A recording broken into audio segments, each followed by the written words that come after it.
President, please be seated.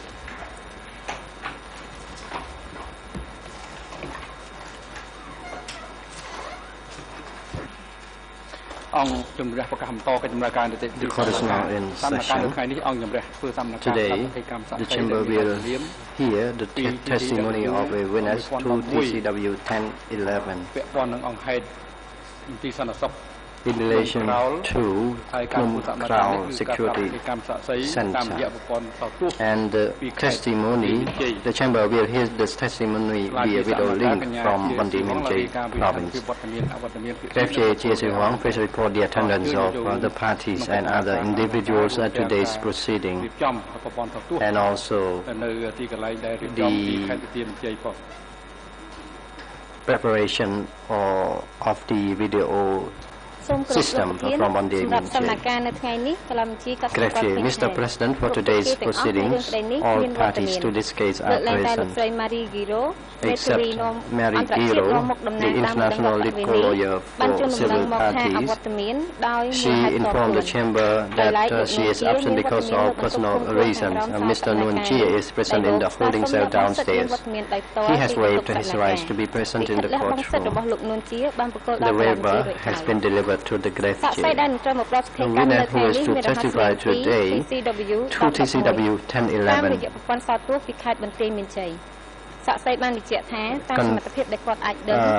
confirms that to the best of his knowledge he has no relationship by blood or by law to any of the two accused, Nguyen Chie and Kisampon, or to any of the civil parties admitted in this case. The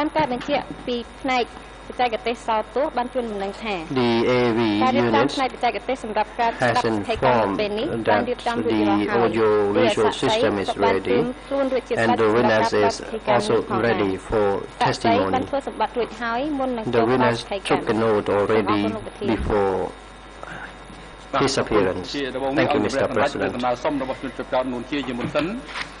President, thank you. The chamber now decides on the request by Nguyen Chie. The chamber has received a waiver from Nguyen Chie dated 7 April 2016, which states that due to his health, headache, back pain, he cannot sit or concentrate for long, and in order to effectively participate in future hearings, he requests to waive his right to participate in and be present at the 7 April 2016 hearing. His counsel has advised him about the consequences of this waiver, that it cannot in any account be construed as a waiver of his rights to be tried fairly or to challenge evidence presented or to admitted by this court at any time during this trial. Having seen the medical report of Nguyen Chie by the duty doctor for the accused at the ECCC dated 7 April 2016, who notes that Nguyen Chie has chronic back pain when he sits for long, and he has dizziness from time to time.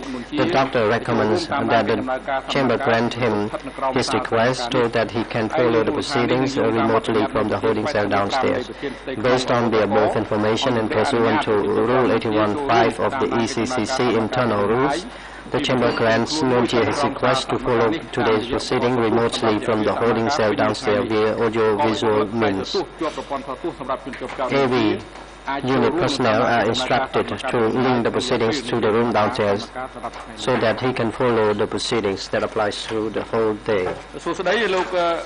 Good morning, Mr. Nyam Samang.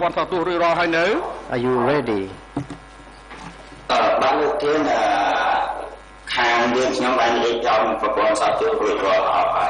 President, Mr. President, the AV system is ready. President, good morning, Mr. Witness. Are you ready? Witness, good morning, Mr. President. I am ready. President, what is your name, Mr. Witness? Answer, my name is Bopan Van. President,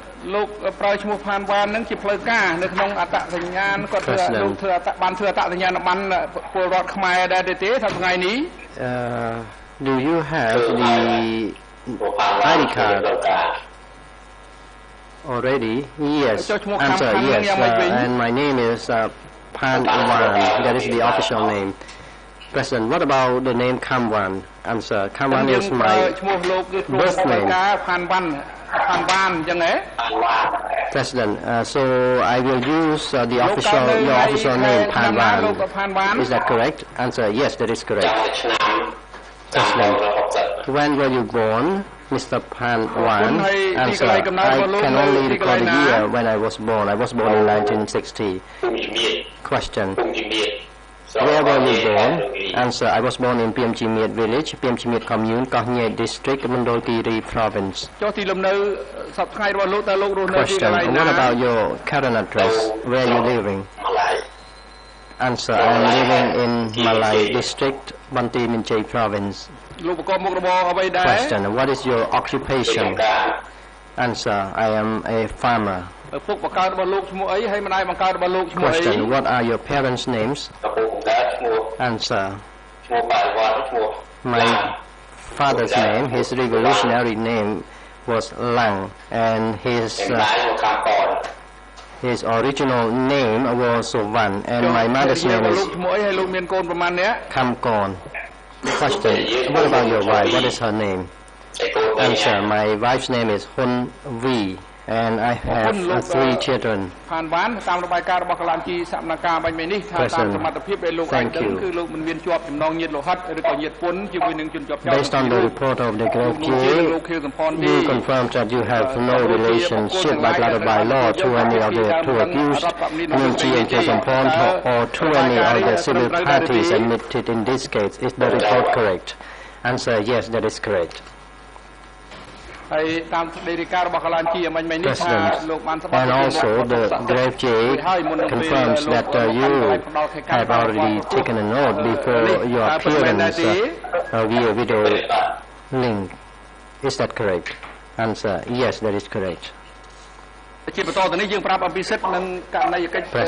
now I am informing you of your rights and obligations. As a witness, Mr. Panwan, in the proceedings before the chamber,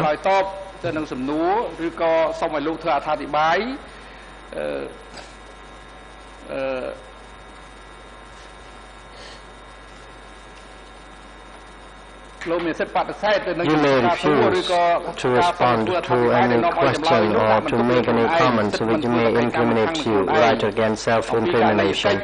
The obligations. As a witness in the proceedings before the chamber, you must respond to any questions by the bench or relevant parties, except where your response or comments to those questions may incriminate you, as the chamber has just informed you of your rights as a witness. You are a witness, so you must tell the truth that you have known, heard, seen, remembered, experienced, or observed directly about an event or occurrence relevant to the questions that the bench or parties pose to you. Mr. Panwan, have you ever provided interviews to the investigators of the OCIJ? If so, or how many times did they happen, and where did they take place? Answer. I used to provide my interview at the field. President, how many times did you provide the interviews and when? Answer. I recall that I provided the interviews 3 or 4 times. Question. Before your appearance, have you examined and reviewed the written records of the interviews that you provided to the investigator of the OCIJ to refresh your memory? Answer. Yes, I have read some written records of the interviews. Question. To the best of your knowledge and your recollection, the written records of the interview that you provided to the investigator of the OCIJ 3 or 4 times at your field corresponds to what you have talked to the investigator? Willis, I did not hear you well, Mr. President. President, after you read those written records of the interview a while ago, do the written records of the interviews correspond to the statement or the answer that you provided to the investigators of the OCIJ 3 or 4 times at your field? Answer, yes, they are consistent with what I told the investigator. Based on the internal Rule 91B of the ECCC, the floor is first given to the co-prosecutors before other parties. The combined time for co-prosecutors and lead co-lawyer for civil parties is 2 sessions. You may proceed now. Thank you, Mr. President. Good morning. Morning, Council. Morning, everyone. Mr. Witness, my name is Andrew Boyle. I'm an attorney with the Office of the Co-Prosecutors, and I'm going to be asking you some questions on their behalf today. I just want to check first, can you hear me okay, Mr. Witness?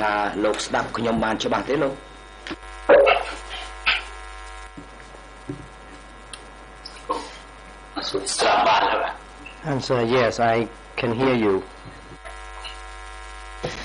Mr. Witness, a few years ago, you testified before this chamber for about 2 days in total between the 11th and the 14th of December 2012. So in general today I'm going to try to avoid asking you questions which have already fully responded. Instead, I will be asking you about subjects that were not covered as part of the first trial, or seeking further details or clarification on some subjects to which you've previously testified. I want to start by asking you some further questions about the K-17 office at which you worked. You testified when you were here before that you worked as a telegram decoder for your father, Lang, the secretary of Sector 105 at his office called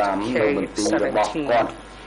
Can you describe the layout of the K-17 office for the court? How many buildings did it consist of? How close were they to each other, etc.? អញ្ចឹងតើមន្ទីរក17និងមន្ទីរតំបន់ហ្នឹងវានៅជិតគ្នាប៉ុណ្ណាដែរ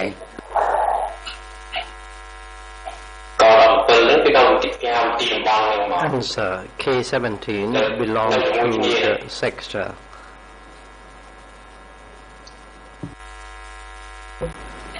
And the K-17 office, was it just one building or was it multiple buildings?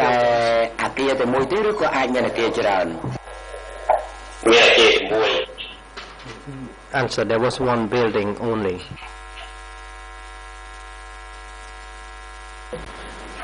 So is it correct to say that when you were working in the telegram office with your father, you were working in the same building as your father?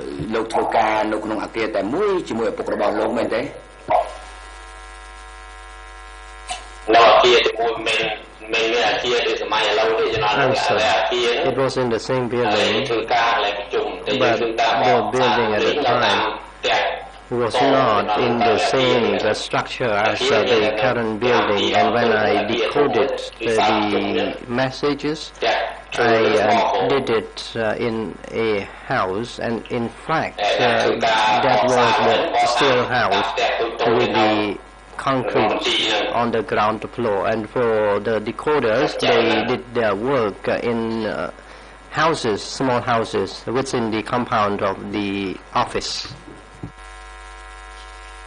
So just to make sure I understand correctly, when you refer to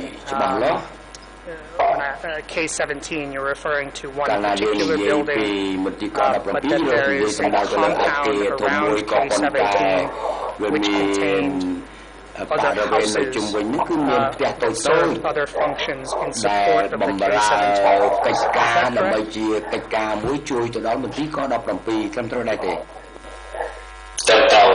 That is correct. So the compound that you refer to around the K17 office, how much area, how large was this compound? How many buildings did it comprise? How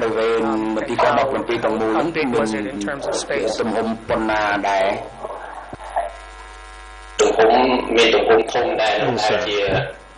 It was large. I mean, the compound was large. The area size was around 5 to 10 hectares.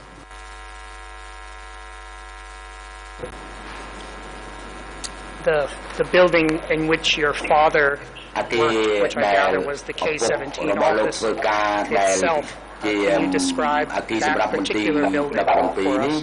សូមលោករៀបរាប់អាគារមន្ទីរក17នេះឲ្យបានលម្អិតជូនអង្គជំនុំជម្រះបន្តិចបានទេ Answer. K17, there was a building in K17 for holding meetings on the peak or top of Phnom Krau. And there were houses along the road, small houses leading to that building. And on the slope of the mountains, there were houses in the village. In fact, the building compound was within the village. And at the time, married people lived in different houses, and for single people live in respective houses with corrugated iron roof or leaves roof.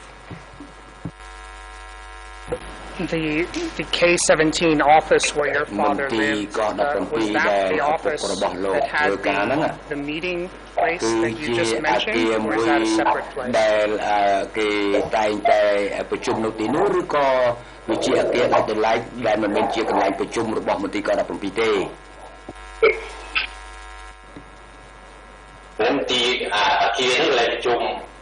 The building was used to hold regular meetings. And district committees or chief of the district came to attend the meetings, the regular meetings within that building. How many floors did that building have? Was it 1 floor, 2 floors, 3 floors?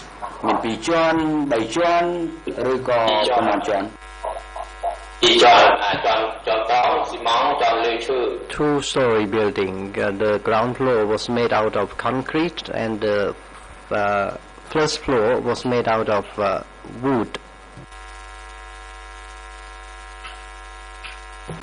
How far was the telegram office located from the K17 office where your father worked, where this meeting hall was?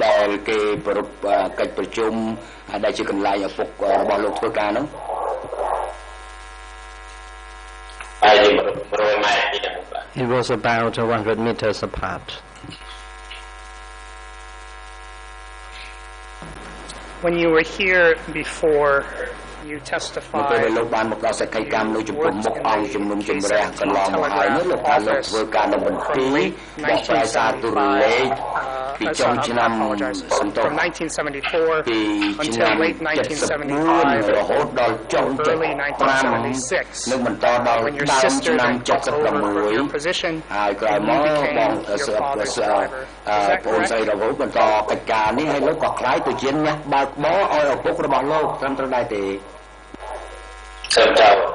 That is correct. And after that period in late 1975 or early 1976, when you became your father's driver, did you ever return to work at the telegraph office again, even for a short period?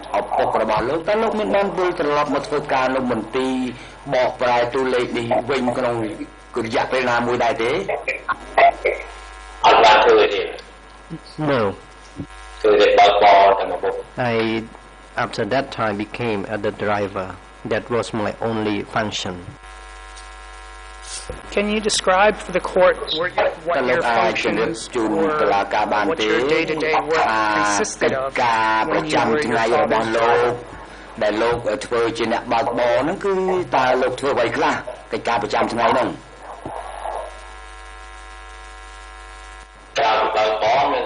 Besides driving him around, I grew crops and did the labor.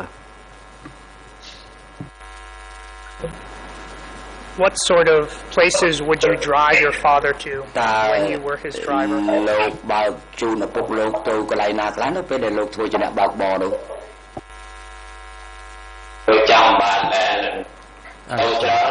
I could not recall the locations. There were many locations or places where I drove him to, but I cannot recall them well. I drove him to different districts.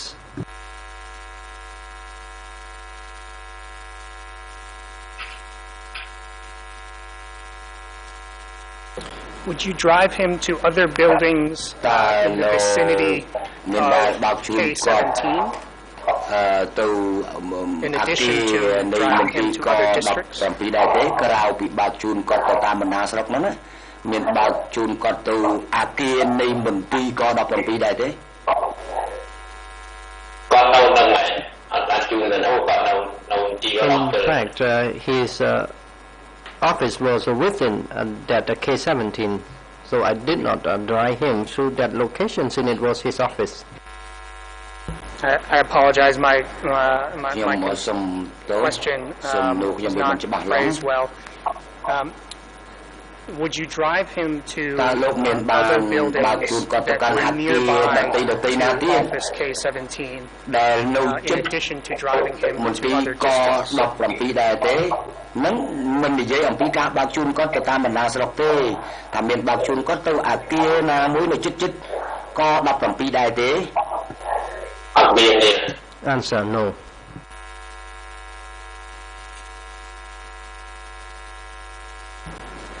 When you were your father's driver and your father was at his office at K17, where would you stay as if you were waiting for him, if you needed to drive somewhere? Did you stay in office K17 yourself, or did you stay in the building?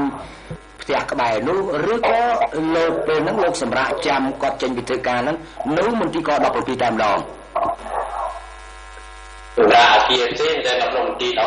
I was in a different building, but within the same compound of K17.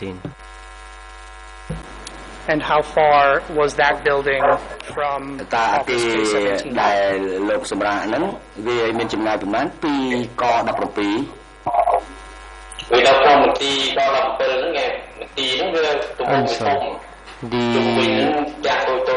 compound of K17 was large, and there were different small houses within the compound, and there was also a big hall, a big building within K17. And houses were close to the meeting hall, and the distance was about 100 meters apart between the meeting hall and different small houses. When you were here previously, you testified at length about your trip to Phnom Penh with your father when he was killed. So I won't be asking you about that event again. I do want to clarify, however, did you work as your father's driver up until the time when you left to go to Phnom Penh with your father? At which point he was killed. ជាមួយឪពុកនឹងរហូតដល់ពេលគេសម្លាប់គាត់តែម្ដងអញ្ចឹងឬក៏យ៉ាងណា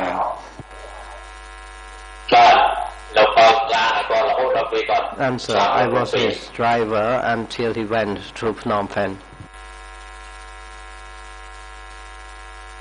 And do you remember the month and the year that your father went to Phnom Penh for the last time? ឪពុករបស់លោកបានមកភ្នំពេញជាចុងក្រោយដែរទេ I cannot recall the year.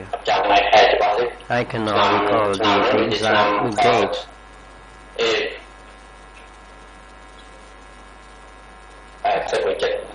I cannot recall. It may happen in 80 or 90, but I cannot recall it. Let me read you a statement from your sister Han. This is the CIJ statement, English BRN 002-951-64, Khmer 002-877-15, French 003-531. This is what your sister said, Mr. Wade. I called my father to Phnom Penh in October 1977. Does that refresh your recollection that it was in October 1977 that you traveled with your father to Phnom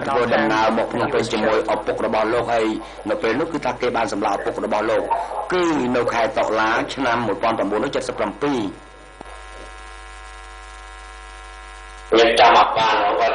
I cannot recall that, but what I can recall is that I went with him perhaps in late 1976 or early 1977. It was not my younger sister, it was my older sister. Again, it was my elder sister. Her original name was Bopan and earliest name was Han. That was my correction to her in relation to her. Yes, that's correct. That's the elder sister that replaced you in the telegram office, so I was quoting. Can you estimate how many people worked in the K-17 office compound for us?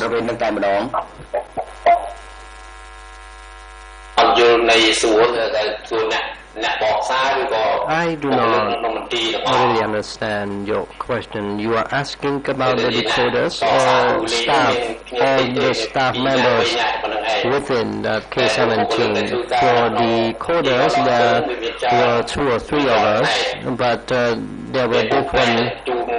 were staff members in different offices, in different sections, in charge of education or in other fields. I need to spend quite a lot of time to explain the functions of those staff members, the structure of the leadership or member within that K-17 was different from one another.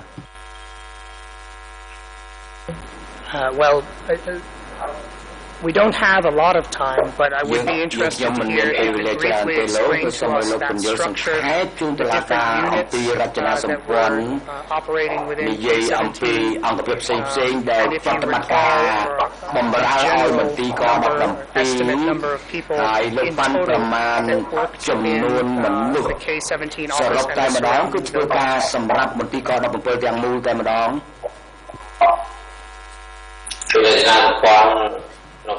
and regarding the structure of K-17, there were different units. Education unit within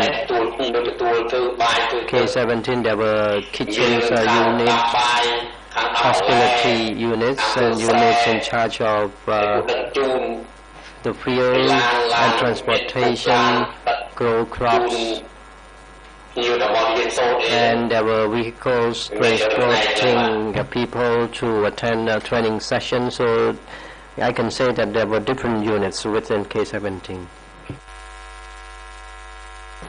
And are you able to estimate, taking together how many people worked in all of these units combined, or are you not able to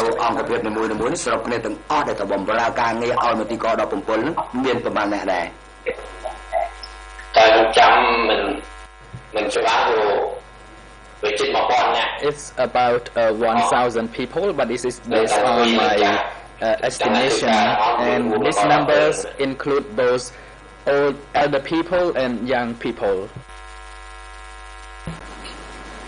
And in the K-17 office building itself, the two-story building in which your father was located, can you estimate how many people worked in that building? There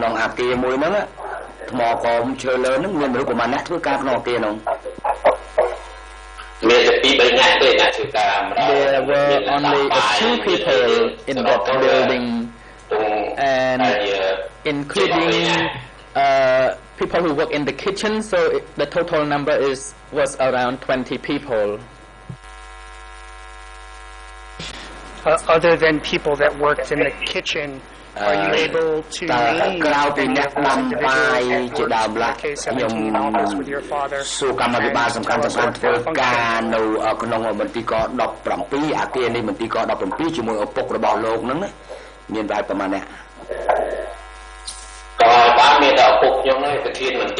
The cadre was my father and the office chief. Other people were sent away to study at the province. For example, the deputy chief of the sector and other cadres, they simply came to stay for a while during the education session.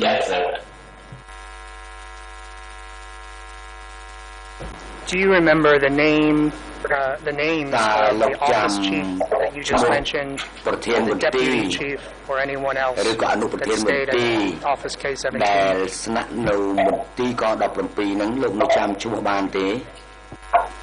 I can remember the name of the office chief. His name was Tan.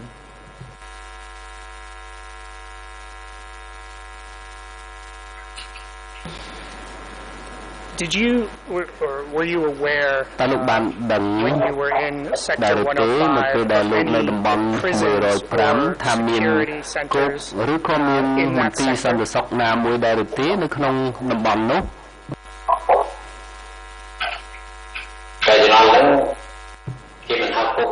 At that time, it was not called a prison, it was called a security center.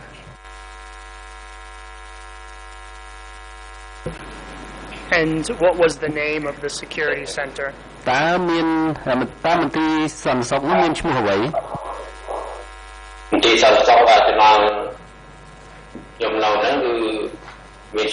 was called Pusapir.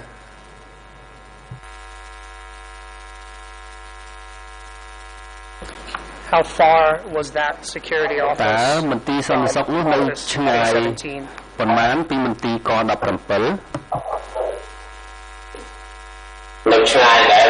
It was located far away.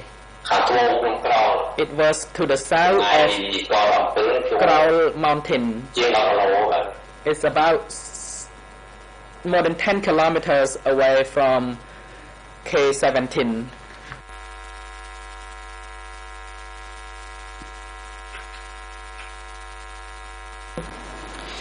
When you refer to the security office as Pusapia, are you referring to the individual who was in charge of that office?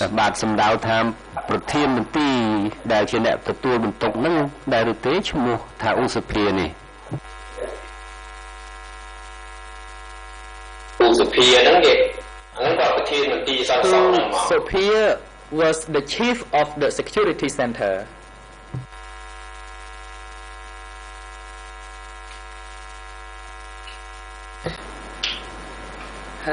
Mr.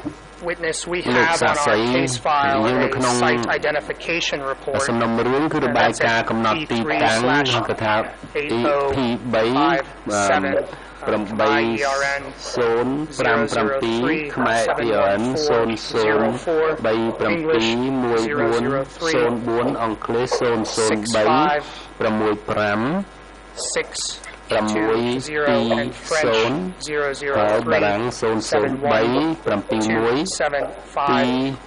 which contains a map of the security center is headed by Sophia K11 as well as the K17 office. That identification report says that that site, K11 and K17, were located, quote, approximately within 1 kilometer of one another. Does that refresh your recollection that perhaps the security center in Moscow was closer to K17 than the 10-kilometer distance that you mentioned? គីឡូម៉ែត្រឬក៏ក្នុងរវាង10គីឡូម៉ែត្រដែលដូចដែលលោករៀបរាប់ហ្នឹងអញ្ចឹងដែរឬទេឥឡូវក៏មើលផែនទីថា I need to see the map if we talk about straight paths those were located close each other but at that time there were no straight road we had to use a detour road and it was far from each other and as far as I can remember the location was to the south of Phnom Krau and if we use a detour road it's about 10 kilometers. Thank you for that clarification. In addition to the security center headed by Sophia, did you know the security office located near Phnom Dam Reservoir under the control of Ta Leng's Battalion No. ដែលស្ថិតនៅក្នុងរចនាតូចលេខ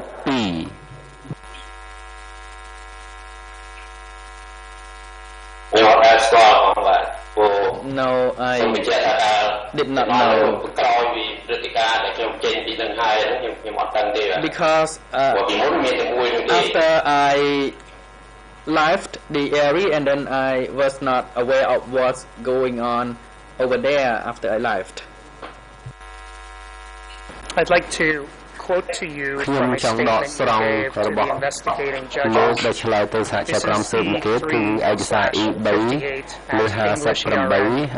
ERN 0025008 Khmer 0039936 French 002839834. This is what you said, Mr. Witness. In responding to a report on the bad elements, the instructions from Office K17 was that the person be educated at the base for the first and second offenses and be called for re-education at the Phnom Krau Dam Security Office for the third offense. This security office was managed by the Battalion 2 Chairman. Does that refresh your memory that you in fact were aware of a security office known as the Phnom Krau Dam Security Office under the Battalion 2 Chairman Leng? អាងទំនប់ភ្នំក្រោលដែលដឹកនាំដោយលៀងនេះតើលោកនៅនឹកឃើញមន្ទីរសន្តិសុខនឹងដែរឬទេ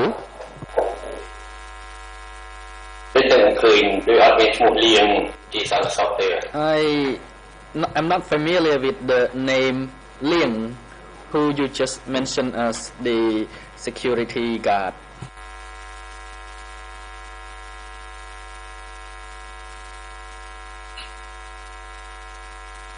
Mr. Witness, my colleague is going to clarify the pronunciation of the name because I believe I might have mispronounced it.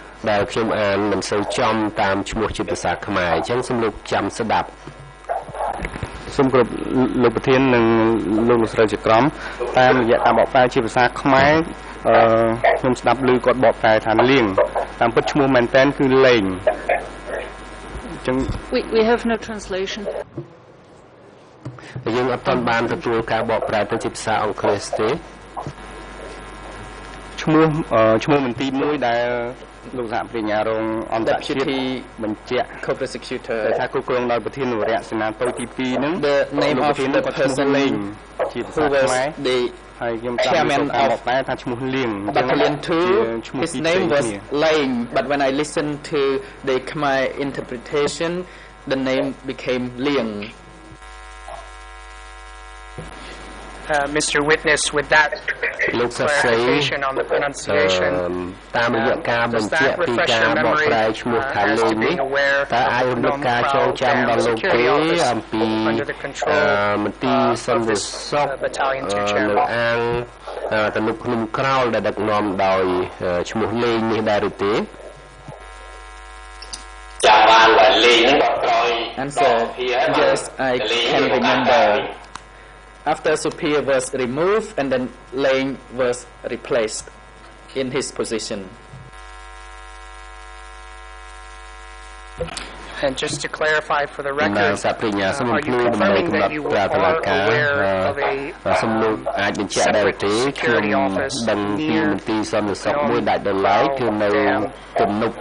Dam separate from the one that was headed by Tasupir?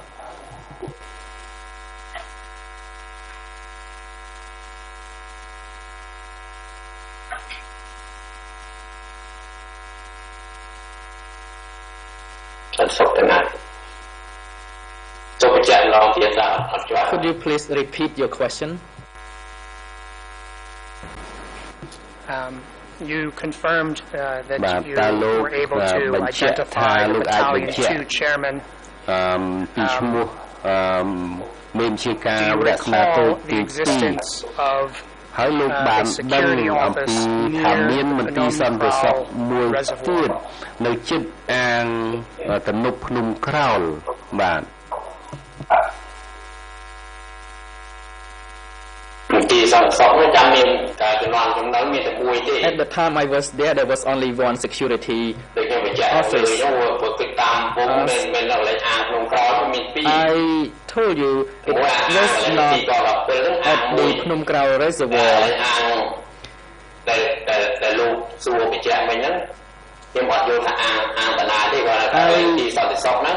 As I told you, the security office based on the real geography it was located to the south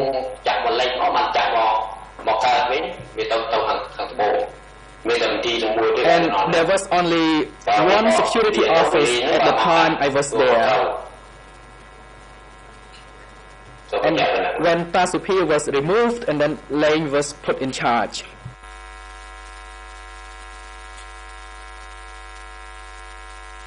When you referred in your OCIJ statement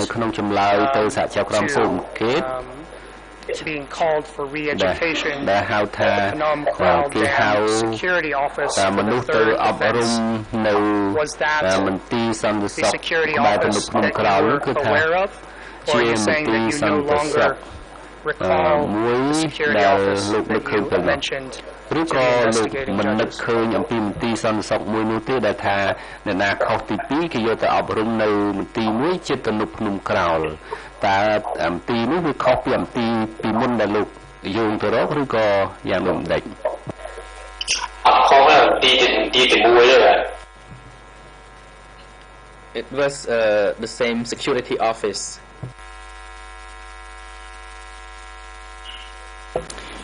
Thank you for that clarification. ណាសាប្រិញ្ញាសូមអរគុណលោកសាស្ត្រីចំពោះការបំភ្លឺ then aware តើពេលនោះតើលោកបានដឹងអំពីមន្ទីរមួយដែលហៅថា sector military office in sector 105មួយដែលថាជាមន្ទីរយោធាតំបន់នៅក្នុងតំបន់105តើលោកស្គាល់មន្ទីរនោះទេ No, I cannot recall it. I'm not familiar with K11 office. It was probably established after I left. I'd like to read you from a statement from Bun Lung Che. This is at E3/5178 English ERN 002741010 Khmer 001-978 in French 004-85-186. And this is what this individual said. Mr. Witness quoted, the light prisoners were detained inside the K11 office, and the heavy prisoners were put in Phnom Kro, and the correctional prisoners K11 was a temporary detention center, and the detainees would be sent to Nam Kilik if they were considered as correctable prisoners. If they were considered as heavy prisoners. Chance of survival was very rare for those who were sent to Phnom Kro. Mr. Witness, does that refresh your memory that there was a college known as K11 អាចរំលឹកការចងចាំដែរទេក11ដឹកនាំដោយមនុស្សម្នាក់ឈ្មោះមនុស្សម្នាក់ដែលទទួលបន្ទុកការដឹកនាំយោធាតំបន់ហើយគេយកអ្នកទោសទៅឃុំខ្លួនបណ្ដោះសន្ននៅមន្ទីរក11នេះតើលោកអាចនឹកឃើញចំណុចនេះខ្លះៗដែរឬទេ I cannot remember it well. As I told you earlier, that when the time I was there, there were no K11.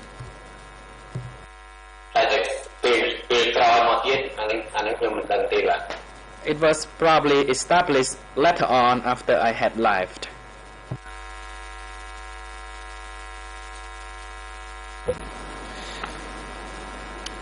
Do you recall if individuals who were sent to Phnom Kro prison, did you know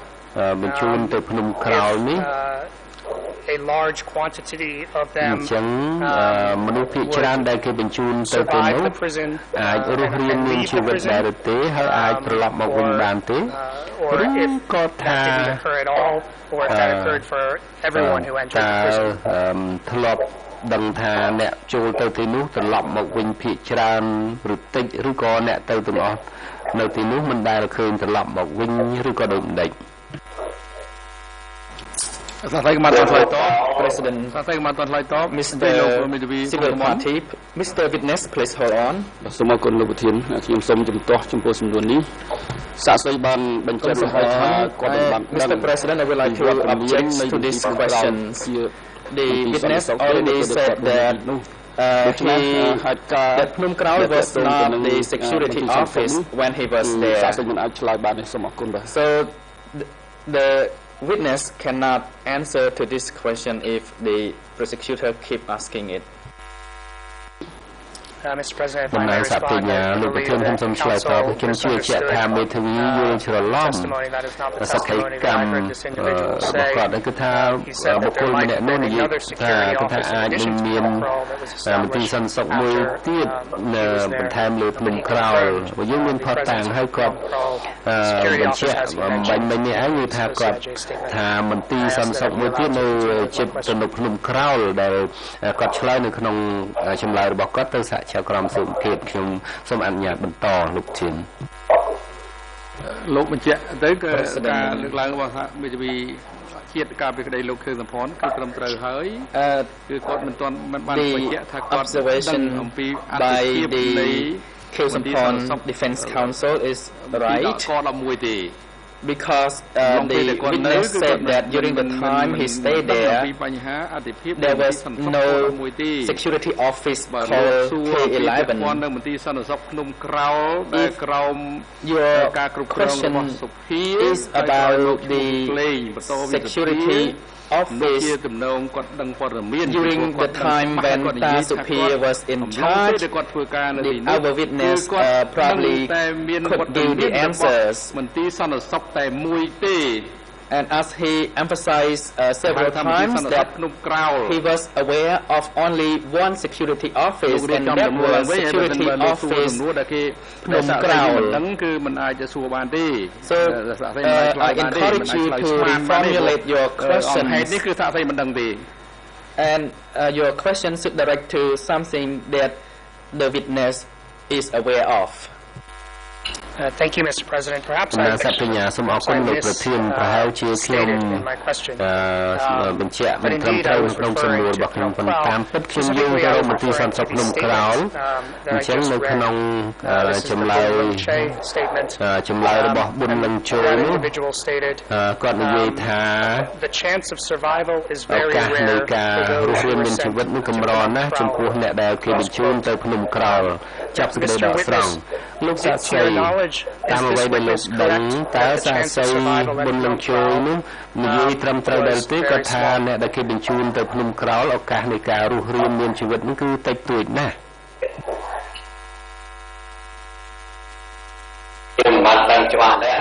I'm not clear about this because at the time I was there were not many arrests and detention. And as I said, after I had left, I no longer was aware of what's going on there. Mr. Witness, did you ever hear of a place called Trapeang Pring, located about 4 kilometers to the west of Phnom Kraul, on the road to Krache?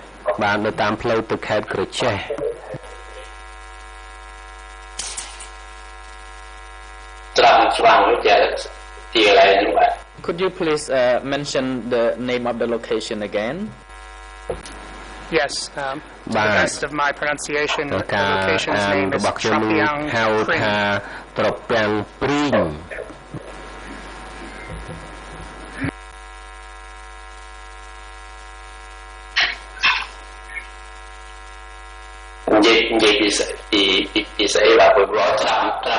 What are you exactly referring to? I'm inquiring whether you have heard of a location known as Trapeang Pring.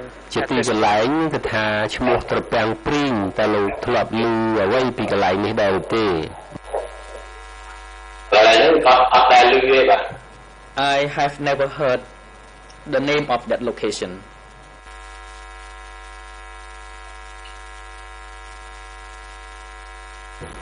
I'd like to read you a statement to see if I can refresh your memory.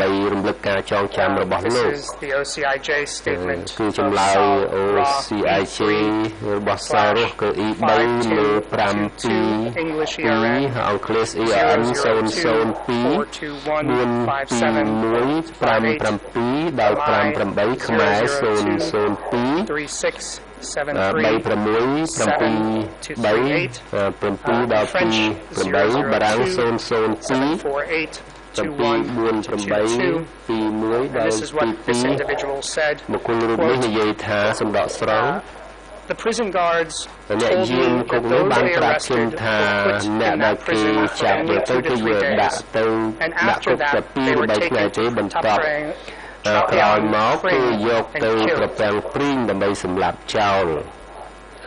And a little bit later on he says, told me that the people who were transported by trucks from various locations in that sector were mostly brought to Trapeang Pring. close ពី quote. តំបន់ផ្សេងៗ Mr. គេដឹក Witness, ទៅ does ប្រ that ពាំងព្រី refresh your recollection សូ of ម hearing បញ្ចប់ការដក about ស្រង់ Trapeang អញ្ចឹ Pring ងគឺ when you ថា were in Sector អំពីអ្វី 101? ដែលខ្ញុំអាននេះរំលឹកការចងចាំរបស់លោកអំពីប្រពាំងព្រីងទេកាលពីលោករស់នៅតំបន់105កាលនោះ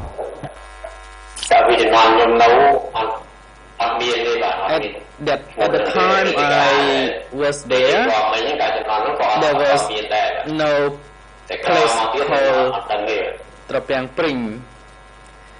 It's probably established later on.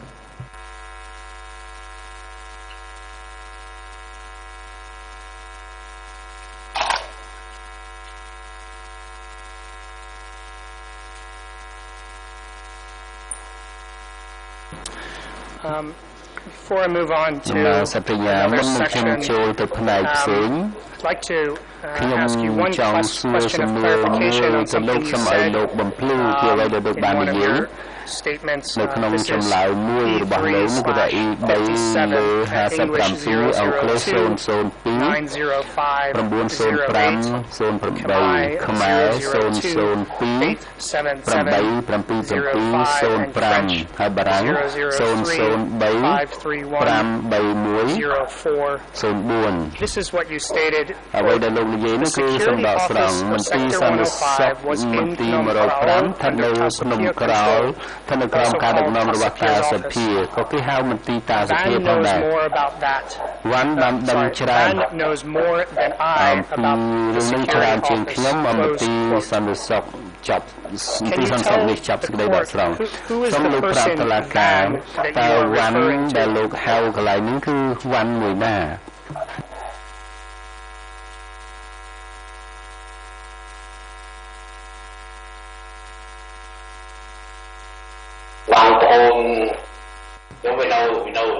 One was my younger brother, and nowadays he lives in Chimit village. He is better aware of the security office because he has lived in that area. As for me, I lived in other area. I moved to live in other area.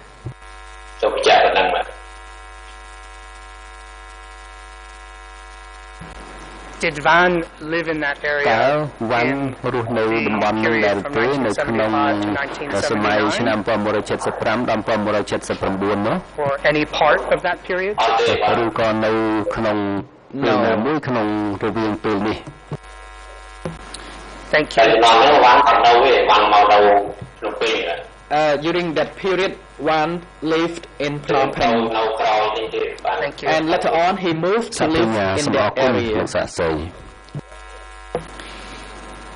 To your knowledge, was the តាមអ្វី K-17 ដែលលោក office ដឹងតើ itself មន្ទីរក17 ever ខ្លួនឯង used គេធ្លាប់ as a ប្រើ place ជាក to ន្លែង ដើម្បី detain ឃុំខ្លួន persons who had been arrested នរណាម្នាក់ដែលគេចាប់ខ្លួនដែរឬទេនៅក្នុងឆ្នាំ1977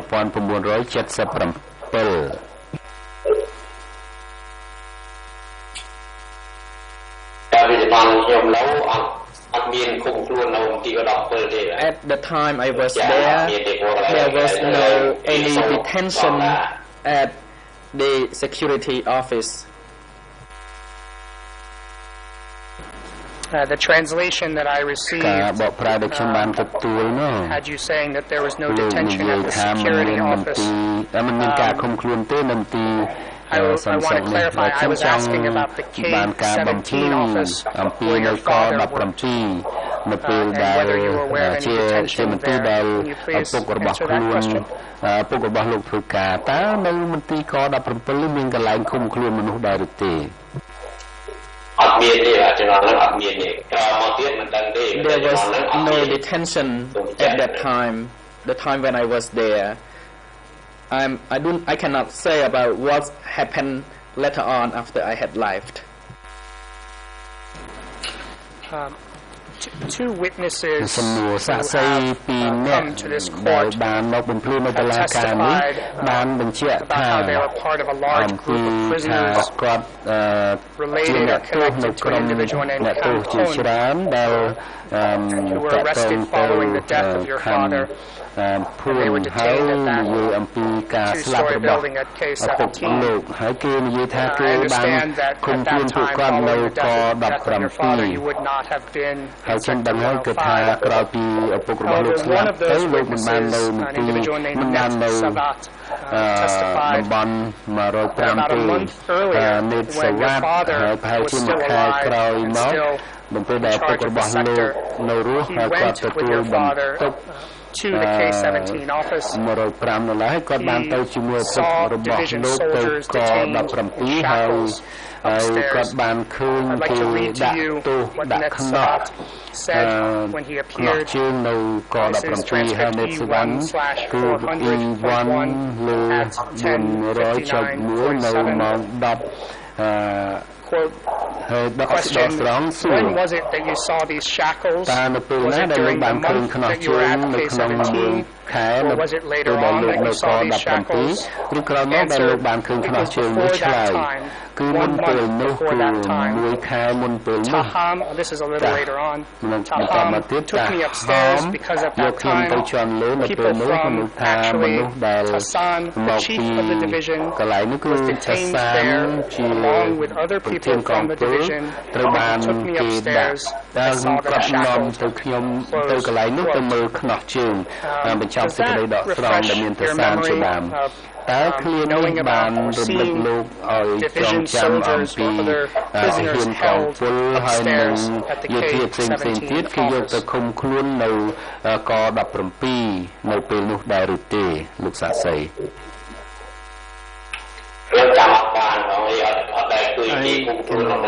I cannot recall that during the time I was there I did not see such a detention center.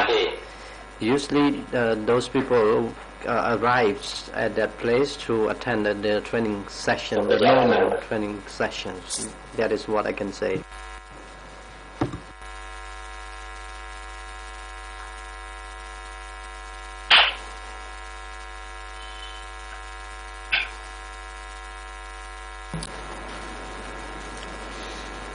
Do you ever recall a period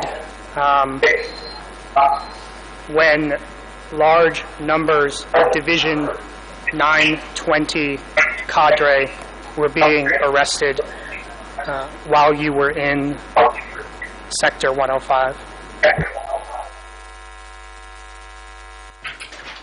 តើលោកមានបានឃើញកងទ័ពកងពល920ជាច្រើនត្រូវបានគេចាប់ខ្លួនដែរទេពេលលោកធ្វើការនៅមន្ទីរតំបន់105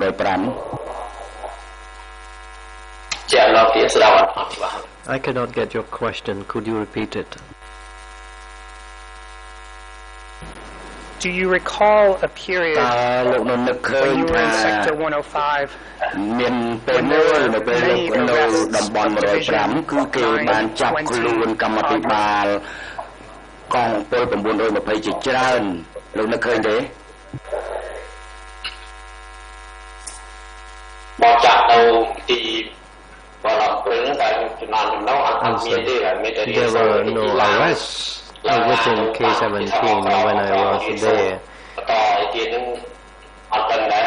And I did not know what happened to those who were said going to attend the training sessions in vehicles. Let's clarify my question. I'm asking if you were aware generally of a period of arrests of Division 920 cadre, not specifically of cadre who were arrested at the K17 office, but arrests of Division 920 cadre in Sector 105. ក17ទេគឺចាប់ខ្លួនកម្មាភិបាលកងពល920យកមកដាក់នៅមន្ទីរក17លោកមានដឹងទេ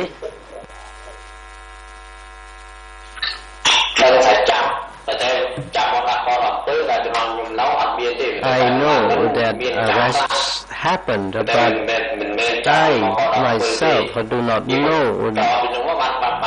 that people were arrested and then detained at K17.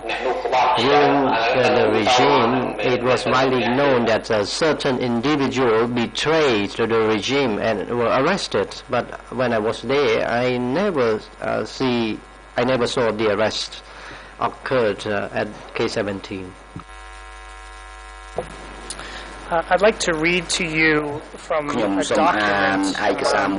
This is document E3/877. Mr. Witness, this is a telegram that was sent to Office 870 by your father on 20 May 1977. You may recall this document because it was put to you and you were asked some questions about it when you previously testified before this chamber. The third paragraph of your father's telegram reads as follows. On 13 May 1977, the sector units sacrificed one and had another severely wounded when the enemy attacked near the Troy office on the Tusa side. This was 50 meters from the office. Our assessment is that this was not an enemy from the outside. We suspect the division, henchmen of the contemptible Psalm and contemptible Chin. This problem has already been reported to Comrade Sam. Despite arrests of units 920s, activities continue one after the other. We are making arrest after arrest. 2. Mr.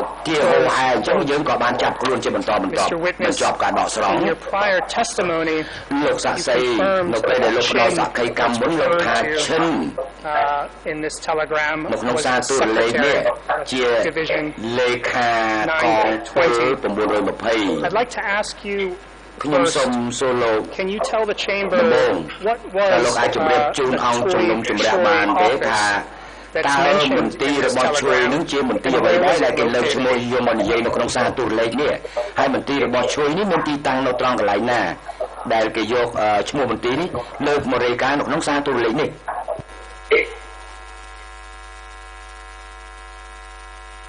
Choi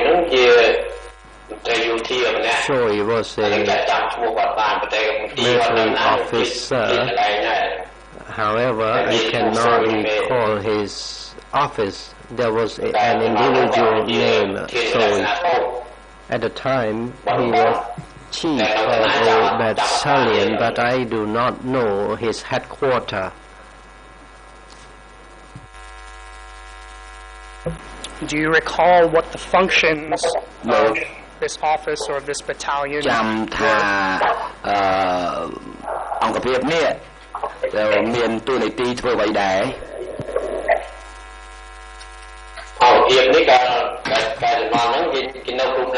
Answer. The battalion was posted along the border close to Vietnam during the time.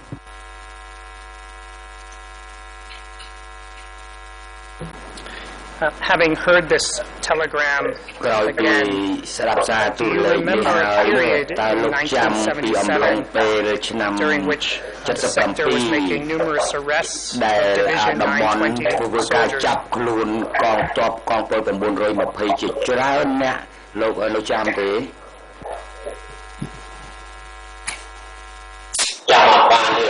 I cannot recall that.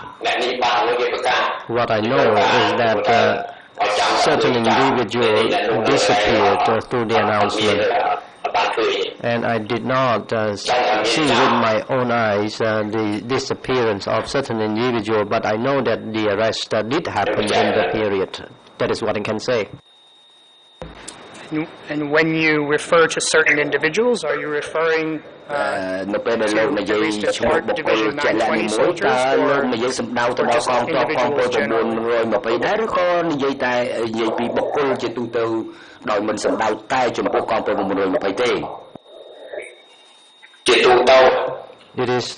It was individuals generally.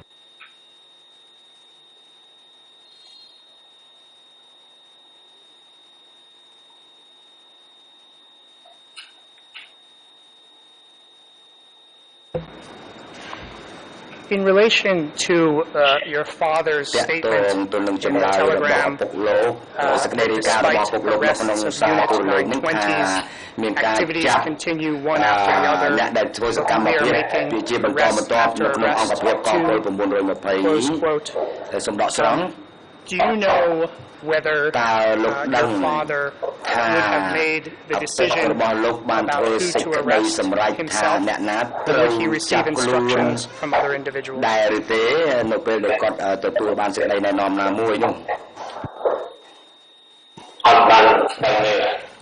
do not know about that.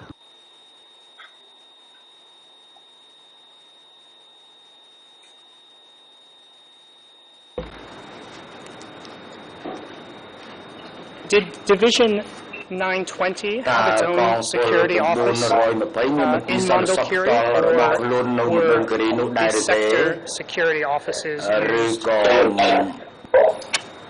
I do not know about that.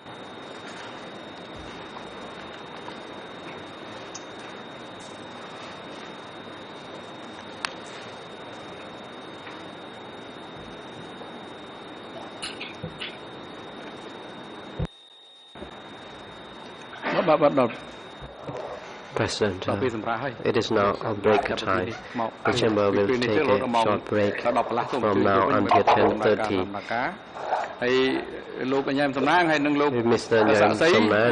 Mr. Vines, now it is a break time. The court will take a short break from now until 10:30, so you two shall be present at your place before 10:30. Do you understand that? Witness, yes, I understand. Nyam Samnang, yes.